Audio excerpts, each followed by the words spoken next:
Entrevista a la carta, en diálogo directo con los protagonistas de los hechos.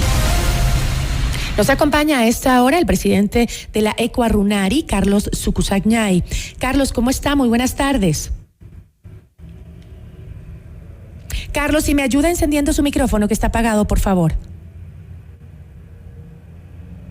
Buenas tardes, ¿cómo está? Mientras logramos la conexión con Carlos Zukusagñay, presidente de la Ecuarunari, pues le contamos a nuestra audiencia que Leonidas Issa, presidente de la CONAIE, advirtió ayer, miércoles 15 de junio, que las movilizaciones a nivel nacional solo se levantarán una vez que el presidente Guillermo Lasso dé respuesta a sus 10 demandas. Los líderes del movimiento indígena aseguran que hasta que el presidente no dialogue con ellos sobre los puntos rojos que él puede resolver desde sus competencias, las manifestaciones se van a mantener. Incluso dijo que las protestas se radicalizarán. Ya estamos conectados con Carlos Zukusagñay, presidente de la Ecuarunari. Carlos, ¿cómo está? Muy buenas tardes. Muy buenas tardes, muchas gracias por la invitación. A usted, muchísimas gracias por acompañarnos. Carlos, ¿cuál es el objetivo de esta radicalización de las protestas que se anunciaron desde ayer? Y si se ha concretado, porque por un lado el gobierno dice que la situación ya se está normalizando. El señor presidente conoce ya de casi un año atrás las peticiones que hizo el pueblo ecuatoriano y que la encargó a la organización nacional como es la CONAIE. En los 10 puntos planteados en la primera, segunda y tercera reunión con el señor presidente, él tenía la oportunidad para analizar y dar respuestas en un tiempo determinado. Han pasado un año y no hemos tenido ningún resultado. Como las medidas económicas que ha venido tomando el señor presidente de la República afectan a la economía, por consiguiente, como resultado se obtiene el alto costo de la vida, entonces el pueblo ecuatoriano, al no escuchar, pide que el presidente acoja, ya no a través de un diálogo, de una conversa, de un entendimiento, sino a través de una fuerza social. Esta fuerza social en este momento, que la hemos declarado en movilización nacional, está ya rebasando no solamente la participación de los pueblos y nacionalidades indígenas del Ecuador, sino que está también ya con la participación masiva de los sectores de transporte, de los señores médicos, de los señores estudiantes, porque no existe medidas económicas que vayan a fortalecer o que vayan a mejorar la situación económica. Así es, Carlos. Se han unido ya varios sectores también a las protestas convocadas por los movimientos indígenas. Sin embargo, ¿ustedes consideran que el paro entonces está siendo exitoso, que va a tener resultados? Es decir, que como ustedes dicen, su exigencia ya no es sentarnos a dialogar, sino que simplemente se acojan los 10 puntos que ustedes han presentado. En este momento está en manos del señor presidente lo planteado por la mayoría del pueblo ecuatoriano. Nosotros hemos de sentar a dialogar por el bien del país, porque también la lucha es por el bien del país cuando obtengamos ya resultados. Si es que no hay resultados, nos torna difícil tener una reunión para solamente llegar a estar dialogando, conversando, y si es que no hay resultados, entonces no podemos caminar más. Por eso hemos dicho, señor presidente de la República, estamos dispuestos para comprender cuando ya nuestras estructuras, nuestras bases también nos den la autorización, porque ellos están haciendo la resistencia en los espacios públicos del país. En este marco, insistimos al señor presidente de la República de que acoja de manera seria nuestras peticiones. ¿Qué quiere decir de manera seria, Carlos? Quiere decir que el presidente tiene que llevar a cabo esos 10 puntos que ustedes han planteado. Tiene que hacerlos, tiene que incluirlos en su plan de gobierno, o simplemente ustedes no declinan la protesta, ¿así es? Cuando hablo de manera seria es no solamente a invitar a una reunión para ir analizando los puntos como lo hemos hecho, sino que a ir ejecutando los pedidos. Esto pasa con el precio de los combustibles. Hasta aquí podemos avanzar, ya no podemos avanzar más, entonces nos vamos comprendiendo el bien del país. ¿Qué es lo que pasa con las privatizaciones? Hasta esto podemos caminar, nosotros no podemos caminar, o sea, existimos seriedad, porque en las 3 reuniones que la hemos mantenido no tenemos ningún resultado, la hemos dejado ahí, las propuestas que en 15 días, 3 semanas, y no le he hecho caso, como quien se burlaba de los sectores sociales que nos están haciendo el justo reclamo. Por ello es que decimos al señor presidente, ya de manera responsable, tal como él ofreció. Entonces ya no serían propuestas, Carlos, sino serían imposiciones. Es decir, o lo hace o seguimos en paralización con la medida de hecho. Más que imposiciones, esto es un pedido, un clamor. Pero, a ver, presidente Guillermo Lasso nos dice, vamos discutiendo esos temas y vamos analizando poco a poco, si es que dice, aquí vamos a hacer tales resultados, porque tampoco podemos caer en el espacio de que esto me hace o no lo hacemos nosotros. Entonces, no creo en eso, sino que si es que existe un diálogo, de ser posible, con algunas autoridades electas, con organismos internacionales, nos vamos, dialogamos, y con eso caminamos por bien el país.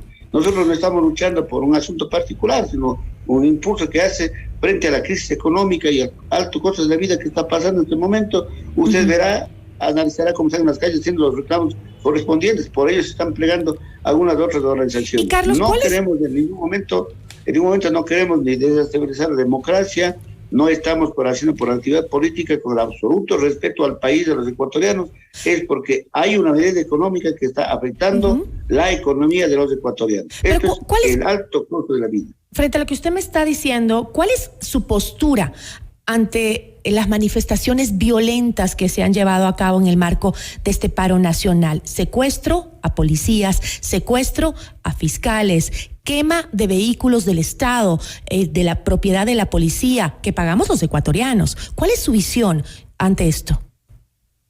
Las resoluciones, luego de un análisis concreto, haciendo prevalecer las grandes movilizaciones y levantamientos que hemos hecho, hemos pedido de que nuestros hermanos que están en la resistencia lo hagan de manera pacífica y no la caigan en provocaciones.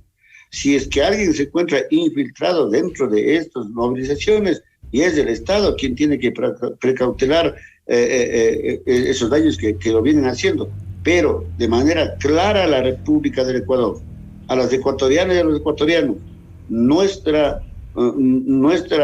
resolución, nuestra forma de actuar es que lo hagamos de manera pacífica, respetando los bienes públicos y privados. Pero si los infiltrados son en los movimientos indígenas, ¿no son ustedes quienes tienen que limpiar sus filas y verificar que realmente se haga lo que ustedes han decidido, que según dicen los líderes de los movimientos indígenas, pues se trata de una manifestación pacífica, pero en la realidad eso no se ha hecho? Se han cerrado vías, se ha prohibido a la gente que se movilice, se ha regado el producto de los agricultores, se ha secuestrado personas, sobre todo miembros de la fuerza pública.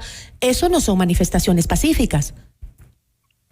Nosotros hemos indicado, la resolución es salir a la marcha pacífica, por eso hay grandes marchas como le están haciendo a las capitales de las provincias. Eso pasó en mi provincia, en el cantón Azogues, en el cantón Cañar. Lo que nosotros queremos y hemos dicho desde nuestra voz, la del presidente de la CONAIE, es que nuestra movilización es pacífica.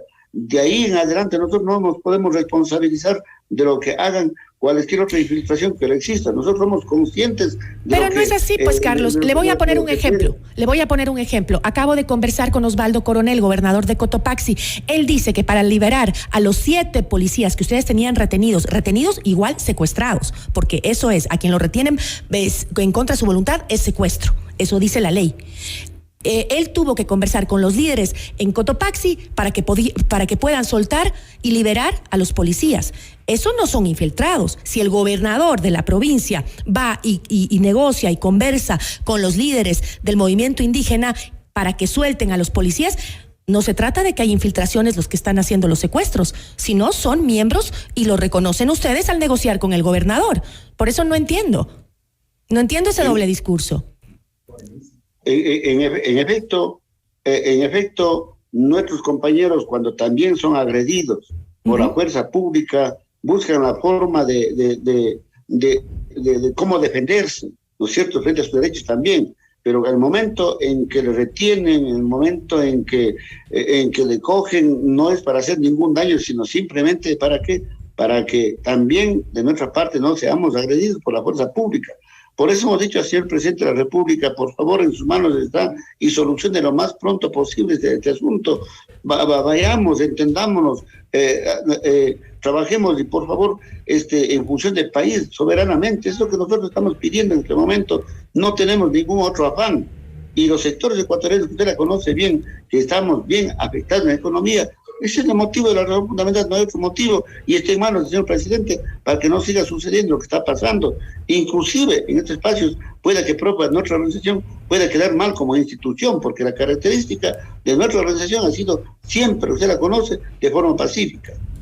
Ahora, estaba leyendo en las redes sociales que parece que ya hay una especie de acercamiento o acuerdo, que al parecer ya se está acercando el fin del paro, o no es así. Bueno, estamos esperando que el presidente de la República anuncie. No dice absolutamente nada. Creo que a través del señor ministro dijo que puede llegar a un entendimiento, si es que puede el señor ministro canalizar a través de algunas entidades, de algunas organizaciones internacionales, derechos humanos, otras instituciones. Nosotros no tenemos por qué hacerlo de la vista gorda, sino más bien por el bien del país. Comenzar a trabajar, pero con resultados. Está clarísimo lo que nuestras bases han dicho, con resultados, porque estamos ya preocupados en un año de propuestas y no hemos podido avanzar absolutamente nada. El presidente de la República ha venido desenvolviéndose en sus funciones de acuerdo a su criterio, sin la consulta. Vea usted, se sigue queriendo vender la propiedad de los ecuatorianos. Vea usted, se sigue expandiendo el extractivismo minero en nuestros territorios. Ahí queremos discutir, pero si no nos ha invitado más, acoge las peticiones, tiene sus manos las peticiones, y no dice, a ver, caminemos en esto punto por punto. Tampoco nosotros podemos decirle de una, vamos de golpe, sino que más bien que existe esa voluntad seria de ir ejecutando lo que el pueblo ecuatoriano en su mayoría está reclamando. Pero ¿no cree, Carlos, ya para cerrar el tema, la ciudadanía está expectante de que se solucionen las cosas, la ciudadanía quiere paz, quiere tranquilidad, y también está de acuerdo con que hay muchas cosas que el gobierno ha fallado, tal vez no ha cumplido todavía, y que tiene que trabajar, y que su pedido es legítimo? Pero una cosa es sugerir y otra es imponer. Ustedes tuvieron unas últimas elecciones muy buenas en las que tuvieron gran apoyo popular. Sin embargo, no ganaron las elecciones. Cuando ganen las elecciones, pues hagan su plan de gobierno. Ahora la ciudadanía piensa que no es lo más factible imponer, sino justamente bajar las tensiones y pedir que las cosas se hagan de manera pacífica. ¿Cómo va a ser ustedes, cómo van a hacer para erradicar la violencia que han generado dentro de las filas de la protesta? Primero, nuestras peticiones no son a través de una imposición. Es un planteamiento claro, es algo que se ha recogido desde todas las culturas más desposeídas, o sea, decir, a través del efecto mismo que causa en la economía de los ecuatorianos. Allí queremos nosotros es que el señor presidente de la República actúe con responsabilidad, no sometiéndose al Fondo Monetario Internacional. No es ninguna imposición. Nosotros tenemos un programa, un plan de trabajo que nos hemos puesto a consideración del pueblo ecuatoriano. Allí tuvimos los resultados. Ese mismo plan casi replicaba el señor presidente de la República. Usted recordará que habrá que consultar sobre el extractivismo minero, que habrá que consultar sobre si es factible o no vender el patrimonio de los ecuatorianos, que habrá de hacer las consultas para el número de asambleístas que están aquí en la promulgación, derogación, fiscalización en la Asamblea Nacional. Ofreció el libre ingreso a las universidades. Sin embargo, no hay presupuesto para la salud, no hay presupuesto para educación. Si en un año tenemos ya el incremento del precio de los combustibles, ¿en dónde está esa utilidad? ¿En dónde está la utilidad que existe por el precio de la venta del petróleo? Entonces, no tenemos información, pero tenemos que seguir sufriendo cuando necesitamos adquirir alimentos para la alimentación. Y los productos del campo siguen siendo o manteniendo el mismo precio. No existe voluntad del presidente. Esa es cuestión de sentarse y pensar bien, no necesariamente ni siquiera con la otra parte, sino simplemente con sus señores ministros, secretarios, subsecretarios. Esta es la petición que hace esta organización. veamos cómo podemos desarrollarlo, pero ni siquiera dicen absolutamente nada. No hemos tenido una respuesta clara, concreta, por lo menos en un punto, apenas en un punto sobre el crédito de los $5,000 a 30 años plazo, pero esto también lo hizo a través de ¿qué? Lo hizo a través del banco de Banco Ecuador, pues, o Banco de Fomento ahora nuevamente. Esa es una institución propia, hágalo en todas las entidades financieras, tanto públicas como privadas. Eso es nuestra petición. Yo le agradezco muchísimo, Carlos. Ojalá lleguen a esas conversaciones y por la paz del país y por el progreso de los ecuatorianos podamos solucionar este tema lo más pronto posible. Muchísimas gracias, Carlos. Muchas gracias, eso esperamos. Muchas gracias. Carlos Zukusacñay, presidente de la Ecuarunari.